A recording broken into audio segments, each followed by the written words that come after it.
बिस्मिल्लाहिर्रहमानुर्रहीम। अस्सलाम वालेकुम dear students हमने स्टार्ट किया है बाइपोलर डिसऑर्डर। बाइपोलर डिसऑर्डर के ऑलरेडी 2 पार्ट्स हमने डिस्कस किए कि बाइपोलर डिसऑर्डर क्या होती है, मेजर डिप्रेशन क्या होती है, हाइपोमेनिया क्या होती है, मेनिया क्या होती है। ठीक है, इसके साथ साथ फिर हमारे साथ जितनी भी साइन एंड सिम्टम है उसके बारे में, बाइपोलर 1 क्या होती है, बाइपोलर 2 क्या होती है, साइक्लोथीमिया क्या होती है, ये सब हमने ऑलरेडी डिस्कस किया है। आज हम डिस्कस करने वाले हैं प्रेवलेंस ऑफ बाइपोलर डिसऑर्डर, ठीक है, या कोमॉर्बिडिटी ऑफ बाइपोलर डिसऑर्डर। तो लिखा गया है कि प्रेवलेंस एंड कोमॉर्बिडिटी को अगर हम देख लें तो 1.2 to 3% पेशेंट जो है ना वो पाए जाते हैं बाइपोलर डिसऑर्डर के साथ, यानी इसका एवरेज अगर हम निकालें तो 2.5% जो है ना तकरीबन एवरेज हो सकती है किस चीज़ की, बाइपोलर डिसऑर्डर की। ठीक है, नेक्स्ट लिखा गया है कि सब्सटेंस अब्यूज़ ज़्यादा से ज़्यादा चांसेस किस पेशेंट को होती है कि वो बाइपोलर डिसऑर्डर में चला जाए। ठीक है, तो लिखा गया है कि जो सब्सटेंस अब्यूज़ होता है तो उसको चांसेस है कि वो को एग्जिस्ट करे बाइपोलर डिसऑर्डर के साथ। ठीक है, इसके साथ साथ पर्सनालिटी डिसऑर्डर जो कि एक बड़ा टॉपिक है एमएचएन का, यानी मेंटल हेल्थ नर्सिंग का, इसको भी हम डिटेल के साथ पढ़ेंगे। ठीक है, लेकिन अभी यही याद रखना है कि जो पर्सनालिटी डिसऑर्डर है इसके साथ भी क्या हो सकते हैं, बाइपोलर डिसऑर्डर हो सकती है। एंड जो एंजाइटी डिसऑर्डर है तो इसकी मेन ज़्यादा से ज़्यादा चांसेस है कि क्या हो सकती है कि बाद में ये बाइपोलर डिसऑर्डर में कन्वर्ट हो जाए या बाइपोलर डिसऑर्डर हो जाए। ठीक है, अच्छा, फर्दर लिखा गया है कि बायोलॉजिकल थ्योरीज, अगर बायोलॉजिकल थ्योरीज को हम देख ले तो मेन काज क्या हो सकती है बाइपोलर डिसऑर्डर की। लिखा गया है कि जेनेटिक प्रीडिस्पोजिशन हो सकती है, इसके साथ साथ न्यूरोबायोलॉजिकल फैक्टर्स हो सकती है, यानी अगर किसी भी न्यूरोबायोलॉजिकल फैक्टर में कोई भी डिस्टर्बेंस आ गया, इम्बैलेंस आ गया, तो उसकी वजह से क्या हो सकती है, बाइपोलर डिसऑर्डर हो सकती है। ठीक है, तो जैसे कि फॉर एग्जांपल अगर न्यूरो ट्रांसमीटर अल्टरेशन यानी चेंजेस को हम देख ले कि अगर किसी भी न्यूरो ट्रांसमीटर में कोई भी चेंजेस आ जाए, जैसे कि नॉन एपिनेफ्रिन में ज़्यादती आई है, इंक्रीज़ हो गई है, डोपामिन भी इंक्रीज़ हो गई है, और जो 5-HT है वो डिक्रीज़ हो गई है। तो आप लोग जानते हैं कि अगर एपिनेफ्रिन या नॉन एपिनेफ्रिन या डोपामिन इंक्रीज़ हो जाए तो इसकी वजह से क्या कास हो सकती है, मेनिया कास हो सकती है। ठीक है, यानी पेशेंट जो है ना वो मेनिया में चला जा सकता है। इसी तरीके से वाइस वर्सा अगर हम देख ले तो अगर 5-HT यानी जो 5-हाइड्रोक्साइड ट्रिप्टोमीन है वो अगर डिक्रीज़ हो जाए, जिसको हम क्या कह सकते हैं, सेरोटोनिन भी कहते हैं, अगर सेरोटोनिन डिक्रीज़ हो जाए तो पेशेंट जो है ना वो डिप्रेशन में जा सकता है। ठीक है, यानी उसको डिप्रेशन हो सकता है। अगर सेरोटोनिन हमारी बॉडी में डिक्रीज़ हो गया तो पेशेंट डिप्रेशन में जा सकता है। ठीक है, तो किसी भी हार्मोन या किसी भी न्यूरोट्रांसमीटर को डिस्टर्ब या इम्बैलेंस नहीं होना चाहिए। अगर वो इम्बैलेंस हो गया तो इसकी वजह से बहुत सारे डिजीज़ का हो सकती हैं। नेक्स्ट लिखा गया है कि neuro endocrine factors, hypothalamic, pituitary, thyroid, adrenal axis, जैसे कि हमारे साथ हाइपोथायराइड हो गया, ठीक है, एंड हाइपोथैलेमस हो गया, पिट्यूटरी हो गया, थायराइड ग्लैंड हो गया, एड्रेनल ग्लैंड, अगर इसमें किसी ग्लैंड में भी थोड़ी सी भी डिस्टर्बेंस आ गई तो पेशेंट को क्या हो सकती है, बाइपोलर डिजीज़ हो सकती है। जैसे कि मैं आप लोगों को एक एग्जांपल देती हूँ कि हमारे साथ एक हार्मोन्स है जिसको हम कहते हैं कॉर्टिकोट्रॉफिक रिलीजिंग हार्मोन। कॉर्टिकोट्रॉफिक रिलीजिंग हार्मोन जब ज़्यादा हो जाती है तो उसकी वजह से एसीटीएच जो है ना वो कम रिलीज़ हो जाती है, इसके साथ साथ थायरोक्सिन भी कम रिलीज़ हो जाती है। ठीक है, जब पेशेंट के ग्लैंड से थायरोक्सिन और एसीटीएच कम रिलीज़ हो जाए, ठीक है, तो उसकी वजह से पेशेंट को हाइपोथायराइडिज्म हो सकती है। और जब पेशेंट को हाइपोथायराइडिज्म हो जाएगी तो हाइपोथायराइडिज्म की जो मेन काज है वो क्या होती है, डिप्रेशन होती है, तो पेशेंट डिप्रेशन में चला जाएगा। ठीक है, इसके साथ साथ अगर वाइस वर्सा हम देख ले कि पेशेंट की जो हार्मोन है, जो कार्टिकोट्रॉफिक रिलीजिंग हार्मोन है, अगर वो डिक्रीज़ हो गया, ठीक है, उसकी रिलीजिंग डिक्रीज़ हो गया, तो तब क्या होगा, जो एसीटीएच है और जो थायरोक्सिन है वो इंक्रीज़ होगा। ठीक है, जब वो इंक्रीज़ होगा तो इसकी वजह से पेशेंट हाइपोथायराइडिज्म में चले जाएगा और इसकी वजह से पेशेंट जो है ना उसको मेनिया हो सकती है। ठीक है, तो इसी तरीके से किसी भी हार्मोन में जब डिस्टर्बेंस आ जाती है तो क्या हो सकती है, पेशेंट जो है ना वो डिप्रेशन या मेनिया में चला जा सकता है, जिसको हम क्या कहते हैं, बाइपोलर डिसऑर्डर कहते हैं। ठीक है, अगर हमारे साथ एड्रेनल ग्लैंड में कोई मसला आ गया तो उसकी वजह से भी जो हार्मोन इंक्रीज हो जाती है तो उसकी वजह से भी पेशेंट क्या हो सकता है, मेनिया या डिप्रेशन में चला जा सकता है। ठीक है, इसी तरीके से हाइपोथैलेमस में या पिट्यूटरी ग्लैंड में जिसमें भी मसला आ जाता है तो पेशेंट बाइपोलर डिसऑर्डर में जा सकता है। ठीक है, अदर डिजीज़ में भी जा सकता है, लेकिन जो डिप्रेशन एंड जो मेनिया है वो हमारे साथ दो मेन फॉल्स है किस चीज़ का, बाइपोलर डिसऑर्डर का। अच्छा, नेक्स्ट लिखा गया है कि न्यूरो एनाटॉमिकल फैक्टर्स। अगर न्यूरो एनाटॉमिकल फैक्टर्स को हम देख ले, जैसे कि डिसरेगुलेशन इन न्यूरोलॉजिकल सर्किट्स में हो गया, ठीक है। अगर न्यूरोलॉजिकल सर्किट में कोई भी डिसरेगुलेशन आ जाए, ठीक है, तो उसकी वजह से भी क्या हो सकती है कि पेशेंट को जो बाइपोलर डिजीज़ है वो कास हो सकती है, ठीक है, चाहे वो जेनेटिकली हो या बायोलॉजिकली प्रीडिस्पोजिशन हो, ठीक है। अच्छा, नेक्स्ट लिखा गया है सोशोलॉजिकल फाइंडिंग, यानी रिसर्च फाइंडिंग। अब रिसर्च क्या बता रहा है? रिसर्च बता रहा है कि अगर किसी पेशेंट का जो एजुकेशन लेवल है वो कम है, ठीक है, कम्युनिटी में किसी का भी अगर एजुकेशन कम है, ठीक है, तो उसको भी चांसेस है कि उसको क्या हो जाए, उसको भी डिप्रेशन हो सकती है, ठीक है। और ये क्यों होती है? क्योंकि उसको सही तरीके से मैनेजमेंट नहीं आता, ठीक है, वो सही तरीके से मैनेजमेंट नहीं कर सकता, जिसकी वजह से क्या हो सकती है, जो डिप्रेशन है वो कास हो सकती है।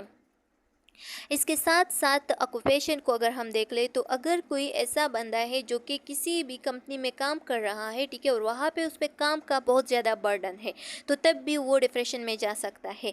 या अगर कोई कापर इंडस्ट्री में काम कर रहा है, तो कापर इंडस्ट्री की जब भी डिपोजिशन हो जाती है बॉडी में, ठीक है, जब भी कापर की लेवल ज़्यादा हो जाती है बॉडी में, तो तब एक डिजीज़ कास होती है जिसको हम विल्सन डिजीज़ कहते हैं, ठीक है, तो इसमें भी डिप्रेशन हो सकती है। नेक्स्ट हमारे साथ लिखा गया है कि इकोनॉमिक स्टेटस हो गया। अगर किसी का इकोनॉमिक स्टेटस ख़राब हो, ठीक है, किसी के पास फाइनेंशियली वो स्टेबल ना हो, तो तब भी बंदा डिप्रेशन में होता है, उस पर बर्डन होता है फैमिली का, ठीक है, फ्रेंड्स का, सबका।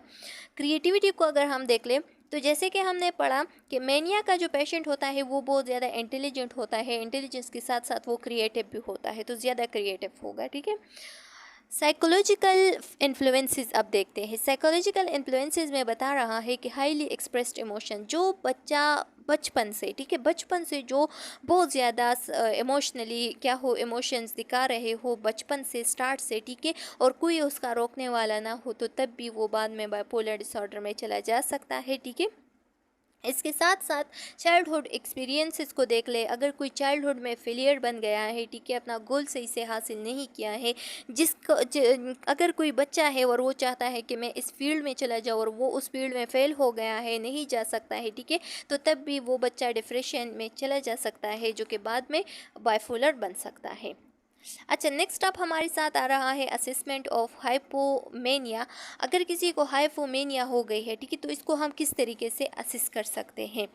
तो अभी आप लोग बहुत ज़्यादा जानते भी होंगे कि हाइपोमेनिया क्या होती है, हाइपोमेनिया में क्या होती है। जैसे कि हमने बताया कि हाइपोमेनिया हमारे साथ क्या है, इसमें जो साइकोटिक सिम्टम है वो नहीं होती, यानी पेशेंट को क्या होती है, पेशेंट को मेनिया होती है, लेकिन लिस सेवियर क्या होती है, साइन इन सिम्टम होती है, ठीक है, उसकी जो साइन इन सिम्टम है वो लिस सेवियर होगी एज कम्पेयर टू मेनिया, ठीक है, यानी इसमें डिलूजन भी नहीं होती, ठीक है, यानी जो साइकोटिक सिम्टम्स है वो नहीं होती, जिसमें क्या आती है, डिलूजन एंड ग्रेंडियासिस आती है। तो ग्रेंडियासिस तो होगी लेकिन डिलूजन नहीं होगी, ठीक है। जो पेशेंट है वो रियलिटी से अटैच होगा, रियलिटी से अटैचमेंट में रहेगा। लिखा गया है कि टॉक्स एंड जोक इंसिस्टेंटली, ठीक है, जो पेशेंट होता है वो इंसिस्टेंटली यानी अनस्टॉपेबल टॉक एंड जोक्स करता है, ठीक है, बार बार वो बोलता रहता है, बोलता रहता है, बोलता रहता है, ठीक है, वो चुप नहीं होता। लाइफ ऑफ द पार्टी, वो अपने ज़िंदगी को बिल्कुल एक पार्टी की तरह समझती है और पार्टी की तरह जी रही होती है, ठीक है। डिमांड कांस्टेंट अटेंशन, और डिमांड भी करता है कि मुझे अटेंशन चाहिए, कि हर कोई उसको अटेंशन दे दे। अगर कोई अटेंशन नहीं देता तो वो मारना शुरू कर देता है, क्योंकि उसको मैनिया है, ठीक है, उसको बाइपोलर डिसऑर्डर है, तो वो डायरेक्ट ही डिप्रेशन में चला जा सकता है और उसकी वजह से वो मारपीट भी शुरू कर सकता है। तो उसको अटेंशन की सख्त ज़रूरत होती है। Treat everyone with familiarity open crude, ठीक है, क्रूड लिखा गया है कि वो हर किसी को क्या करता है, फेमिलियरिटी के साथ ट्रीट करता है, मतलब हर किसी को उसके साथ इस ऐसे मिलता जुलता है, वो उसे जानता है, इसी तरीके से वो मिलता जुलता है, ठीक है, यानी वो मोर एक्सपेंसिव होता है। मोर एक्सपेंसिव के बारे में मैंने आप लोगों को बताया ना कि क्या होती है, जिसमें पेशेंट को ऐसा फील होता है कि हर किसी मेरे साथ फ्रेंड है, हर कोई जो है ना उससे ताल्लुकात बनाना, ये सब मोर एक्सपेंसिव में होता है। ऑफन क्रूड, क्रूड का क्या मतलब है, यानी उसके मिलने जुलने का स्टाइल ऐसा होता है कि जिसमें रिस्पेक्ट नहीं होते, जिसमें कोई रूल्स रेगुलेशन नहीं होते, जिसमें कोई नॉर्म्स नहीं होते, हर किसी से फ्रेंडली एंड इनफॉर्मली मिलता है।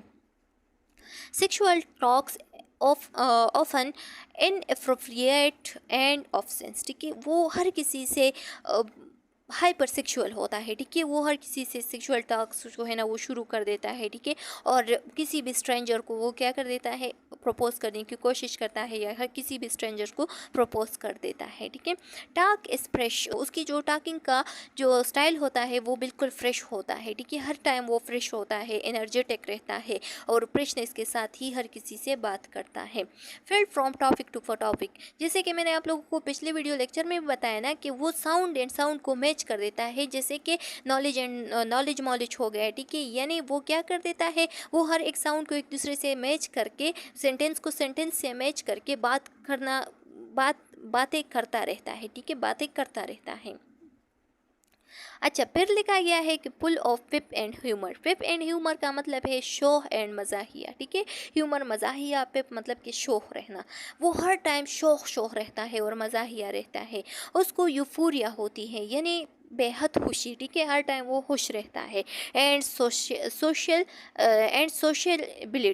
सोशलिबिलिटी और हर किसी के साथ वो सोशल रहता है, ठीक है। यानी हर किसी के साथ वो क्या रहता है, हर किसी के साथ वो ताल्लुकात बनाता है, एक्सपेंसिव रहता है।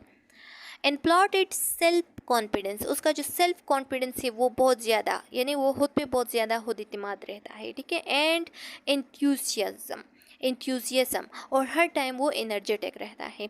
Many plans to become rich and famous, और उसके पास बहुत ज़्यादा प्लान्स होते हैं कि वो किस तरीके से रिच और फेमस बन जाए, ठीक है। अगर वो रिच एंड फेमस नहीं भी होता तो तब भी वो क्लेम्स करते हैं कि मेरे जितने भी ताल्लुकात हैं वो रिच एंड फेमस लोगों के साथ है, ठीक है। पुअर जजमेंट, उसका जजमेंट बहुत पुअर होता है, ज़्यादातर ये मैरिज लाइफ में होता है, ठीक है। जो मैरिज लाइफ होते हैं बाइपोलर डिसऑर्डर के पेशेंट का, तो उसका मैरिज लाइफ ज़्यादातर फेल हो जाता है, ठीक है, यानी डाइवर्स हो जाता है। Involve with schemes in which jobs financial marriage is destroy, ठीक है। लिखा गया है कि उसका जो कंसंट्रेशन है वो सही से नहीं होता, उसका थॉट प्रोसेस का इशू होता है, इस वजह से उसके जॉब्स भी चले जाते हैं, उसका फाइनेंशियली भी वो फिर स्टेबल नहीं रहता, क्योंकि उसका जॉब चला जाता है और इसकी वजह से उसका मैरिज लाइफ भी डिस्टर्ब होता है और वो बाद में डिस्ट्रॉय हो सकती है। High degree of involvement with the rich and famous world wide phone calls, ठीक है। और वो क्या कर देता है, वो चाहता है कि उसकी जितनी भी इन्वॉल्वमेंट हो, उसकी जितनी भी फ्रेंड सर्कल हो, तो वो हाई एंड रिच फैमिली से हो, ठीक है। यानी वो वर्ल्ड वाइड चाहता है कि मेरा ताल्लुकात जो है ना वो किसी रिच एंड फेमस इंसान से हो, ठीक है।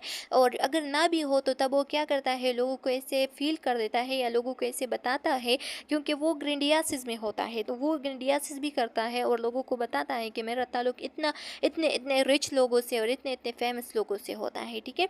वो एक्स्ट्रा ऑर्डिनरी जो है ना हर बात और अपनी तारीफ करता रहता है। अब फर्दर कंटिन्यू है हाइपोमेनिया। हाइपोमेनिया में फर्दर हम क्या असेसमेंट करते हैं, डिक्रीज अटेंशन स्पेन। अगर कोई उसकी तरफ अटेंशन स्पेन डिक्रीज कर देता है तो वो ओवर एक्टिव हो जाता है। किस तरीके से ओवर एक्टिव, यानी या तो वो डिप्रेशन में जाके किसी को मारना शुरू कर देता है, और या वो क्या करता है, वो इतनी ओवर एक्टिव हो जाता है कि हर कोई का अटेंशन गेन करना चाहता है, ठीक है। यानी वो लाउडली के साथ बातें करना शुरू कर देता है। बिजीली फ्री ऑक्यूपाइड विद ग्रेंडियस प्लान, और उसके जितने भी ग्रेंडियस प्लान है तो वो उसमें बिजी रहता है। जैसे कि फॉर एग्जांपल इसका जो ग्रेंडियसिस होता है तो वो डिल्यूजन नहीं होता, यानी वो रियलिटी के साथ मैच करता है, ठीक है। ऐसा नहीं कि वो रियलिटी के साथ मैच नहीं करता जैसे कि मेनिया में होता है, ये रियलिटी के साथ मैच करता है, लेकिन ये अपने आप से ज़्यादा एबिलिटी रखने की क्या करता है, उम्मीद रखता है, ठीक है। इसका इसका अपने ऊपर इतना खुद इत्मीनान होता है कि ये कहता है कि मैं कुछ भी कर सकता हूँ। जैसे कि मैं पाकिस्तान से फॉर एग्जांपल एक बंदा है, आम बंदा है, ठीक है, और वो कहता है कि मेरे पास इतने पैसे हैं कि मैं इतने वैक्सीन बनाऊंगा कि पाकिस्तान से ये कोरोना जो है ना इसको मैं ख़त्म कर सकता हूँ, ठीक है। जबकि उसके पास इतनी एबिलिटी और इतने पैसे वगैरह नहीं होती, ठीक है। लेकिन शायद हो सकता है कि उसके पास पैसे हो लेकिन इतने हद तक नहीं होता, या उसमें इतनी एबिलिटी नहीं होती कि वो इस चीज़ को कंप्लीट कर सके। तो इस वजह से बाद में वो इस एक्शन को छोड़ देता है, क्योंकि वो उसको नहीं कर सकता और एक एक्शन को छोड़कर वो दोबारा दूसरा शुरू कर देता है, ठीक है। इसी तरीके से वो अपने गोल्स में, अपने जो ग्रेंडियोसिस प्लान्स है उसमें बिजी रहता है। नेक्स्ट लिखा गया है कि क्या होता है, इंक्रीज सेक्सुअल एपेटाइट। इसका जो सेक्सुअल एपेटाइट, सेक्सुअल ट्राइट है वो इंक्रीज रहता है। ठीक है, सेक्सुअली इररिस्पॉन्सिबल, ये सेक्सुअली इररिस्पॉन्सिबल होता है। किस तरीके से, मतलब ये इंसान को नहीं देखता कि ये ठीक है गलत है, जो भी है, मेल है फीमेल है, जो भी है, उसकी तरफ डायरेक्ट ही उसका सेक्सुअल ड्राइव जो है ना वो शुरू हो जाता है। एलिगिटमेट प्रेगनेंसीज, और ज़्यादातर जो अब्रॉड कंट्रीज़ है तो उसमें इसी तरीके के प्रेगनेंसीज वगैरह हो सकते हैं। ठीक है, इंक्रीज इंसिडेंस ऑफ विनरियल डिजीज़, जितनी भी जो सेक्सुअल ट्रांसमिटेड डिजीज़ है उसकी चांसेस हो सकती है वो भी उसको हो सकते हैं। ठीक है, and sex use for scrap not for relating. Next लिखा गया है कि वेरेशियस एपेटाइट, इसको इस तरीके का एपेटाइट यानी भूख लग जाता है यकदम कि पागलों की तरह उसको भूख लगता है। ठीक है, और वो उसके बाद जहाँ पे भी इसको रोटी या कुछ भी मिलता है खुराक के लिए ना, तो ये क्या कर देता है, गोबल्स फूड कर देता है, यानी पागलों की तरह खाता है, कुछ फेंक देता है, कुछ खाता है, दोनों हाथों से खाना शुरू कर देता है। ठीक है, और बिल्कुल पागलों की तरह खाना शुरू कर देता है। ईट ऑन द रन्स, यानी रन्स की तरह ईट कर शुरू कर देता है। ठीक है, अच्छा, मैं गो विदाउट स्लीपिंग, अगर ये स्लीप भी ना करे या 1 आवर को स्लीप करे या 1 आवर का स्लीप करे, 2 आवर्स का स्लीप करे 24 आवर में, तो तब ये क्या रहता है, बिल्कुल बिल्कुल भी ये थकावट फील नहीं करता। ठीक है, बिल्कुल वेल रेस्ट रहता है, एनर्जेटिक रहता है। फाइनेंशियली एक्स्ट्रा वेगेंट, अगर ये फाइनेंशियली स्टेबल है तो ये क्या कर देता है, ये फजूल खर्ची स्टार्ट कर देता है। एक्स्ट्रा वेगेंट मतलब फजूल खर्ची स्टार्ट करना। ठीक है, बहुत ज़्यादा फजूल खर्ची कर देता है। और ये क्यों कर देता है फजूल खर्ची, ताकि लोगों को ये शो ऑफ करे कि ये भी अमीर है। ठीक है, इसके पास भी पैसे हैं। बाइंग स्प्रेज, ये खरीदारी के लिए निकलता है और ऐसी खरीदारी करता है कि खरीदारी के झटके आ जाते हैं। ठीक है, यानी बहुत ज़्यादा शॉपिंग के टाइम कर देता है। Gives money and gifts freely, ये हर किसी को क्या कर देता है, पैसे भी देते हैं और गिफ्ट्स भी देते हैं, ताकि दुनिया को पता चले कि इसके पास पैसे हैं और ये भी क्या है, अमीर है। ठीक है, तो इस वजह से अपने जो तारीफ करना चाहता है तो इस वजह से ये क्या कर देता है, ये पैसे वगैरह, गिफ्ट्स, फ्रीली गिफ्ट्स वगैरह देना, ये इसका एक फैशन सा बन जाता है। ठीक है, गोज एंड टू डेफ्ट इजीली, और ये हर किसी को कर्जे देते हैं, जिसकी वजह से बाद में ये फाइनेंशियली अनस्टेबल हो जाता है। ठीक है, हर किसी को किस तरीके से कर्जे देते हैं, अगर उससे कोई पैसे मांग भी लेते हैं ना, अगर उससे कोई कहता है कि मुझे 1000 रुपये दे दो, तो ये कहते हैं कि बस कर दी ना छोटी बात, ये इतने छोटे छोटी चीज़ें नहीं मांगते लोग, बड़े बड़े डिमांड करो, जैसे कि 1 लाख मांगो, 2 लाख मांगो, 3 लाख मांगो, और ये डायरेक्ट ही उसको 1 लाख 2 लाख दे देते हैं अगर इसके पास हो। ठीक है, तो ये इसी तरीके की वजह से फिर ये बाद में फाइनेंशियली अनस्टेबल भी हो सकता है। Wear extravagant often inappropriate cloth and jewellery, अगर कोई फंक्शन हो, फॉर्मल फंक्शन हो, या अगर कोई टीचर हो और उसको क्या हो, अगर उसको बाइपोलर डिजीज़ हो, ठीक है, तो वो कॉलेज में जो फॉर्मल ड्रेसेस पहनते हैं टीचर्स, बाकी टीचर, तो वो उसकी तरह फॉर्मल ड्रेसेस नहीं पहनते, बल्कि शोखी कपड़े, जैसे कि कोई वेडिंग वगैरह में जो कपड़े वगैरह पहनते हैं, ठीक है, इसी तरीके का ड्रेसिंग करके वो कॉलेज जाता है। तो इसको हम क्या कहते हैं, इसको ये शौक़ रहता है कि हर कोई मेरी तरफ अटेंशन ले ले। ठीक है, और हर किसी को पता चले कि मेरे पास कितने कितने अच्छे अच्छे कपड़े हैं, अच्छे अच्छे ज्वेलरीज है, ठीक है, कितने पैसे हैं, ये सब। तो इसी वजह से ये क्या कर देता है, ये इतना शो ऑफ कर देता है, जो कि नॉर्मल नहीं होता, लेकिन इसको नॉर्मल लगता है। अच्छा, नेक्स्ट लिखा गया है कि असेसमेंट ऑफ मेनिया। अब हम मेनिया की असेसमेंट कर देते हैं। ठीक है, कि मेनिया में क्या होती है। तो लिबाइल मूड होता है, यानी हर टाइम मुस्कुराता रहता है। ठीक है, और कभी कभार इसका जो मूड है वो डायरेक्ट ही चेंज भी हो सकता है। ठीक है, यानी खुशी से दुश्मनी की तरफ जा सकते हैं, दोस्ती से दुश्मनाना की तरफ जा सकता है। इनअप्रोप्रिएट एंड एंट्रंसिप बिहेवियर, इसका जो बिहेवियर है वो इनअप्रोप्रिएट यानी क्या होता है, अच्छा सही नहीं होता। ठीक है, और एंट्रंसिप यानी दखलंदाजी वाला बिहेवियर होता है, हर किसी के बात में ये दखलंदाजी करता है। Speech profane and crude sexual remark, इसकी जो स्पीच है वो प्रोफेन यानी गैर अखलाकी होता है, और हर किसी से बदतमीज़ी और गलत बातें जो है ना वो शुरू कर देता है। ठीक है, फ्लाइट ऑफ आइडियाज़, इसके जो मूड है, इसका जो थाट्स है वो फ्लाइट होती है, ठीक है, फ्लाइट मूड में ये हमेशा रहता है, ठीक है। यानी और ये इस तरीके का क्लैंग एसोसिएशन करता है, यानी साउंड को साउंड से मैच करके बातें करता है, वर्ड को वर्ड से मैच करके बातें करता है, जिसका सही से मीनिंग भी नहीं होता, लेकिन ये बस बोलता रहता है और साउंड को साउंड से मिलाता रहता है, ठीक है। अच्छा स्टूडेंट्स, फिर लिखा गया है कि good humour turns into rage and hostility, specially when not getting his way और कंट्रोल और set quick shift in mood hostile to docility, ठीक है। इसका मतलब ये है कि ये जो बाइपोलर के पेशेंट होते हैं जिसमें मेनिया का एपिसोड आता है, ठीक है, तो इसका मूड जो है ना वो क्विकली चेंज हो सकता है, एक मूड को दूसरे मूड की तरफ शिफ्ट हो सकता है। किस तरीके से? अगर इसकी तरफ कोई अटेंशन नहीं दे रहा है, अगर इसकी हाँ में कोई हाँ नहीं मिला रहा है, अगर इसकी बात को कोई मान नहीं रहा है, अगर इसको कोई उसी तरह से देख नहीं रहा है जो ये चाहता है कि मुझे उस तरीके से लोग जो है ना देख के, ठीक है, मुझे लोग जो है ना अमीर समझे, मुझे लोग खूबसूरत समझे, ठीक है, तो तब ये क्या कर देता है, दुश्मनी स्टार्ट करके मारपीट वगैरह शुरू कर देता है, ठीक है। तो इसका मूड चेंज होता रहता है। नेक्स्ट लिखा गया है कि ग्रेंडियोसिस डिल्यूजन होते हैं, जो कि मैंने अर्लियर डिस्कस भी किया है कि क्या होता है कि ये extra ordinary beauty, extra ordinary पैसे वगैरह इसके पास होना, ये यही समझता है, जबकि होता नहीं है, ठीक है, जो कि रियलिटी से मैच नहीं करता।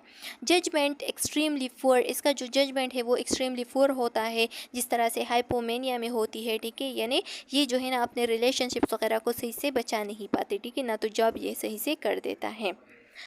नेक्स्ट लिखा गया है कि डिक्रीज अटेंशन स्पेन, इसका अटेंशन स्पेन जो है ना वो डिक्रीज रहता है और ये बहुत जल्द डिस्ट्रैक्ट हो जाता है। किस तरीके से डिस्ट्रैक्ट हो जाता है, किस तरीके से, यानी इसका जो फोकस है वो एक चीज़ पे नहीं रहता और इसका फोकस कम होने की वजह से ये अपने गोल्स को भी सही से कंप्लीट नहीं करते और एक गोल्स को इनकम्प्लीट छोड़ के दूसरी की तरफ शुरू कर देता है काम, ठीक है।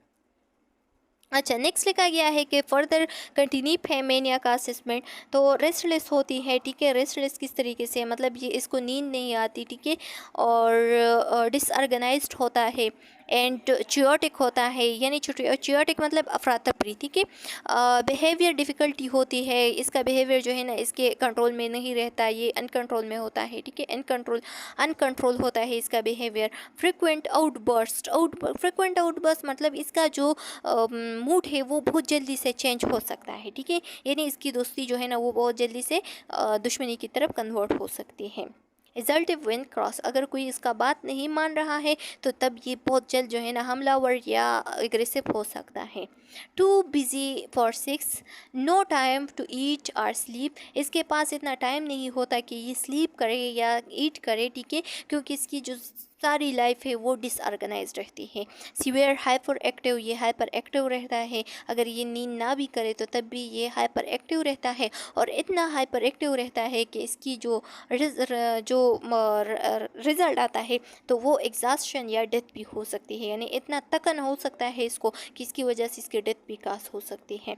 सेम एज हाइपोमेनिक, बिल्कुल हाइपोमेनिक की तरह साइन एंड सिम्टम मेनिया का भी है, लेकिन मेनिया में क्या होते हैं, जितने भी साइन एंड सिम्टम है वो ज़्यादा होते हैं, सीवियर होते हैं as compare to hypomania.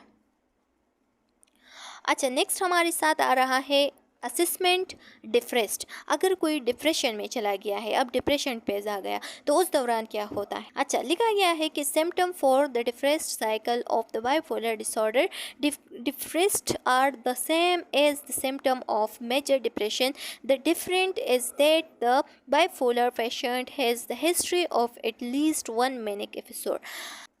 Students, जब हमारे साथ डिप्रेशन का पेज आता है बाइपोलर डिसऑर्डर में, तो अगर हम उसे डॉक्टर के पास ले चले, ठीक है, और उसको डायग्नोस करने की कोशिश करें, तो अगर उसके साथ कोई भी मैनिक एपिसोड नहीं आया है एक भी बार, ठीक है, यानी वो खुशी ओवर एक्टिव एंड एनर्जेटिक वगैरह उसका एपिसोड नहीं आया है, तो तब हम इसको डायरेक्टली डायग्नोस नहीं कर सकते कि ये हमारे साथ क्या है, बाइपोलर है। हम तब डायग्नोस करेंगे कि ये बाइपोलर पेशेंट है जब उसकी हिस्ट्री में एटलीस्ट वन टाइम या वन एपिसोड मौजूद हो मेनिया का, क्योंकि हमने पढ़ा है कि मेनिया और जो डिप्रेशन है ये दोनों फॉल्स ऐसे हैं जो कि बाइपोलर के फॉल्स है, ठीक है, यानी बाइपोलर डिजीज़ में पाए जाते हैं। तो चलो स्टूडेंट्स, उम्मीद है कि यहाँ तक आप लोगों को समझ में आ गया होगा। नेक्स्ट वीडियो में हम इस चैप्टर को कंटिन्यू करके ख़त्म करने की कोशिश करेंगे, जो कि हमारे साथ नर्सिंग डायग्नोसिस है। अगर इसमें कोई क्वेश्चन कम्प्लिकेशन है तो कमेंट सेक्शन में पूछ सकते हैं, बहुत जल्द आप लोगों को आंसर मिल जाएगा। नेक्स्ट वीडियो में मिलते हैं, तब तक के लिए अल्लाह हाफिज़।